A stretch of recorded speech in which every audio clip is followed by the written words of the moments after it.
ಇನ್ನು ಮಾಜಿ ಮೇಯರ್ ವಿರುದ್ಧ ಬ್ಯಾಂಕ್ಗೆ ವಂಚನೆಯ ಆರೋಪ ಕೇಳಿಬಂದಿದೆ. ಸಾಲ ಮರುಪಾವತಿಸಿಲ್ಲ ಅಂತ ಹೇಳಿ ಪಾಲಿಕೆಯ ಮಾಜಿ ಮೇಯರ್ ಮನೆಯ ಮುಂದೆ ಬ್ಯಾಂಕ್ ಬ್ಯಾನರ್ನ ಹಾಕಿದೆ.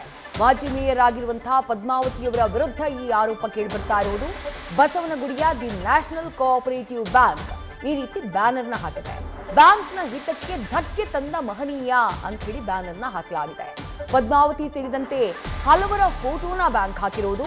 ಬ್ಯಾಂಕ್ ಆರೋಪದ ಬಗ್ಗೆ ಮಾಜಿ ಮೇಯರ್ ಪದ್ಮಾವತಿ ಸ್ಪಷ್ಟನೆಯನ್ನ ಕೊಟ್ಟಿದ್ದಾರೆ.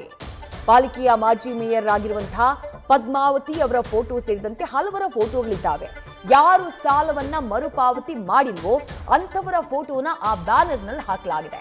ಅದರಲ್ಲಿ ಬೃಹತ್ ಬೆಂಗಳೂರು ಮಹಾನಗರ ಪಾಲಿಕೆಯ ಮಾಜಿ ಮೇಯರ್ ಆಗಿರುವಂತಹ ಪದ್ಮಾವತಿ ಅವರ ಫೋಟೋ ಕೂಡ ಕಂಡು ಬಂದಿದೆ. ಬಸವನಗುಡಿಯ ದಿ ನ್ಯಾಷನಲ್ ಕೋಆಪರೇಟಿವ್ ಬ್ಯಾಂಕ್ ಈ ರೀತಿಯಾಗಿ ಬ್ಯಾನರ್ನ ಹಾಕಿರೋದು.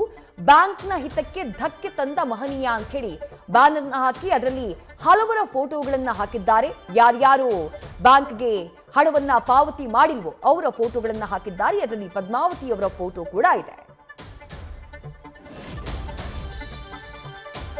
ನಾವು 2009 ನಾವು ಎಲ್ಲ ಸಾಲ ಮಾಡ್ಕೊಂಡಿದ್ವಿ. 8 ಕೋಟಿ ಸಾಲ ತೊಗೊಂಡಿದ್ವಿ. ಅದಕ್ಕೆ 13 ಕೋಟಿ ಆಗಿದೆ ಬಡ್ಡಿ ಸಮೇತ. ಅದರಲ್ಲಿ ನಾವು 65% ಎಲ್ಲ ಕ್ಲಿಯರ್ ಮಾಡಿದ್ವಿ. ಇನ್ನೊಂದು 35% ಉಳಿಕೆ ಇದೆ. ಅದನ್ನು ಈಗ ಸ್ಟೇಜ್ ಬೈ ಸ್ಟೇಜ್ ಕ್ಲಿಯರ್ ಮಾಡ್ತಾ ಇದ್ದೀವಿ.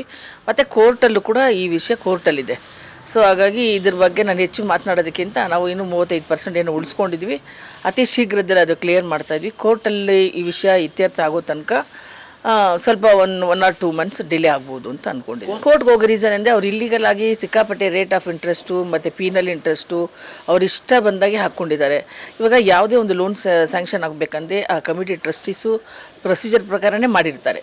ಪ್ರೊಸೀಜರ್ ಪ್ರಕಾರ ಮಾಡಿರ್ಬೇಕಾದ್ರೆ ನಾವು ಕೂಡ ಪ್ರಾಪರ್ಟಿನ ಮಾರ್ಟಗೇಜ್ ಮಾಡಿರ್ತೀವಿ. ನಮ್ಮದು ಪ್ರಾಪರ್ಟಿ ಅದಕ್ಕೆ 2ರಷ್ಟು ವ್ಯಾಲ್ಯೂ ಇರುತ್ತೆ. ಅದರಲ್ಲಿ 50% ಅವ್ರು ಸಾಲ ಕೊಡೋವಂಥದ್ದು ತೊಗೊಂಡಿದ್ದೀವಿ. ಸೊ ಆ ಸಾಲಕ್ಕೆ ತಕ್ಕಾಗೆ ನಾವು 65% ಆಲ್ರೆಡಿ ಅದು ಪೀನಲ್ ಇಂಟ್ರೆಸ್ಟು ಸಿಕ್ಕಾಪಟ್ಟೆ ಚಕ್ರಬಡ್ಡಿ ಎಲ್ಲ ಹಾಕ್ಕೊಂಡು ದೊಡ್ಡ ಅಮೌಂಟ್ ಮಾಡಿದರು.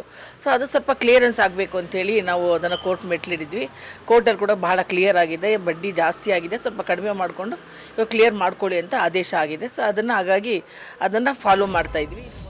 ಮತ್ತಷ್ಟು ಡೀಟೇಲ್ಸ್ ನಮ್ಮ ಪ್ರತಿನಿಧಿ ಸತ್ತಾರ್ ನೀಡ್ತಾ ಹೋಗ್ತಾರೆ. ಸತ್ತಾರ್, ಪದ್ಮಾವತಿ ಅವರು ಕ್ಲಾರಿಫಿಕೇಶನ್ ಕೊಡುವಂತಹ ಪ್ರಯತ್ನ ಮಾಡ್ತಿದ್ದಾರೆ. ಬಟ್ ಬ್ಯಾಂಕ್ ಹೇಳೋದೇನು ಅಂತ ಹೇಳಿ, ಏನಿದು ಸಾಲದ ಕತೆ?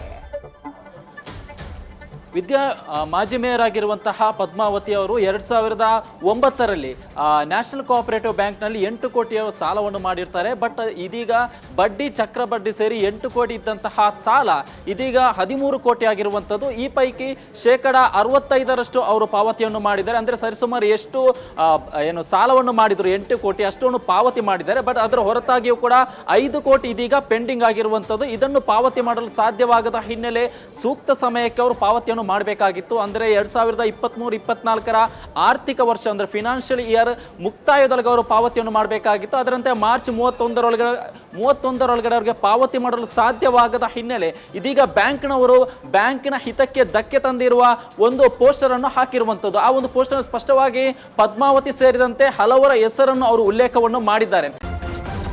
ನ್ಯೂಸ್ ಫಸ್ಟ್ ನಿರ್ಭೀತಿಯಿಂದ ನಿಮ್ಮ ಪರವಾಗಿ.